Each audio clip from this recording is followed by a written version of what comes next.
নমস্কাৰ বন্ধু বান্ধৱীসকল, স্বাগতম জনাইছোঁ সকলোকে অন্য এটা ভিডিঅ'লৈ। এইটো ভিডিঅ'ত আজি আমি আলোচনা কৰিম যিটো Assam state development corporation for SC. লিমিটেডত পোষ্ট ওলাইছে সেইটোৰ ওপৰত। ইয়াত কোনো ধৰণৰ লিখিত পৰীক্ষা নহয়, ইয়াতে ডাইৰেক্টলি ৱাক ইন ইণ্টাৰভিউ হ'ব আৰু টোটেল পোষ্ট হৈছে 3টা।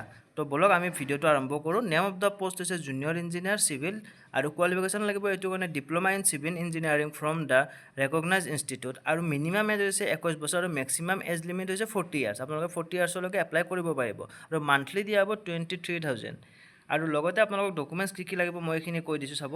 ইয়াতে আপোনালোকক লাগিব 1 ইয়াৰ এক্সপিৰিয়েঞ্চ লাগিব ৰিলেভেণ্ট ফিল্ডত, লগতে আপোনালোকক কম্পিউটাৰৰ নলেজ লাগিব, MS অফিচ, OS, অট'কেড আৰু ইণ্টাৰনেটৰ আপোনালোকৰ নলেজ থাকিব লাগিব। আৰু ৰিকুৱাৰ্ড ডকুমেণ্টছ হৈছে original documents, certificate in support of age proof লাগিব, এড্ৰেছ প্ৰুফ লাগিব, এডুকেশ্যনেল কোৱালিফিকেশ্যন আৰু ৱৰ্ক এক্সপিৰিয়েঞ্চৰ যি আছে গোটেইখিনি বিচাৰিব ইণ্টাৰভিউৰ সময়ত। আৰু আপোনালোকে এপ্লাই কৰোঁতে দিব লাগিব বায়'ডাটাখন দিব লাগিব আৰু লগতে ষ্টেণ্ডাৰ্ড ফৰ্মখন দিব লাগিব আৰু যিখিনি ৰিলেভেণ্ট ডকুমেণ্ট আছে গোটেইখিনি চেল্ফ এটাষ্টেড কৰি আপোনালোকে ইয়াতে দেখিব পাইছে এড্ৰেছটো office of the managing director ASDC for SC. Limited, showroom মটৰীয়া, দিছপুৰ, গুৱাহাটী 06।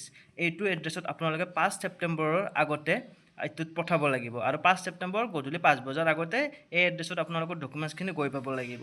আৰু যিটো ইণ্টাৰভিউ হ'ব সেইটো হ'ব 10 ছেপ্টেম্বৰ তাৰিখে, মানে 5 ছেপ্টেম্বৰ হৈছে আপোনালোকৰ ফৰ্ম পঠিওৱা ডেট আৰু ইণ্টাৰভিউ হ'ব 10 ছেপ্টেম্বৰ তাৰিখে দিনৰ 11 বজাত। আৰু ভেন্যুটো দিয়া আছে ইণ্টাৰভিউৰ office of the managing director Assam state development corporation for scheduled caste limited, showroom মটৰীয়া, দিছপুৰ, গুৱাহাটী 6।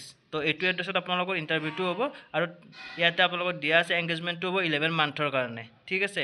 তো যদি আপোনালোকে এইটোত এলিজিবল হৈ এপ্লাই কৰি দিব পাৰিব, একদম চিম্পল প্ৰচেছ হয়। 3টা পোষ্ট আছে আৰু চেলাৰী হ'ব 23,000 পাৰ মান্থ। তাৰ কাৰণে আপোনালোকে ষ্টেণ্ডাৰ্ড ফৰ্ম আৰু বায়'ডাটাখন 5 তাৰিখৰ আগতে আপোনালোকে এই স্ক্ৰীণত দেখি থকা এড্ৰেছটোত পঠাই দিব আৰু 10 তাৰিখে দিনৰ 11 বজাৰ পৰা ইণ্টাৰভিউ আৰম্ভ হ'ব। তো সেইদিনা আপোনালোকে ইণ্টাৰভিউটো ফেচ কৰিব পাৰিব। তো এইখিনি আছিল ভিডিঅ'টো। যদি ভাল পালে মোৰ চেনেলটো ছাবস্ক্ৰাইব কৰি দিব। ধন্যবাদ।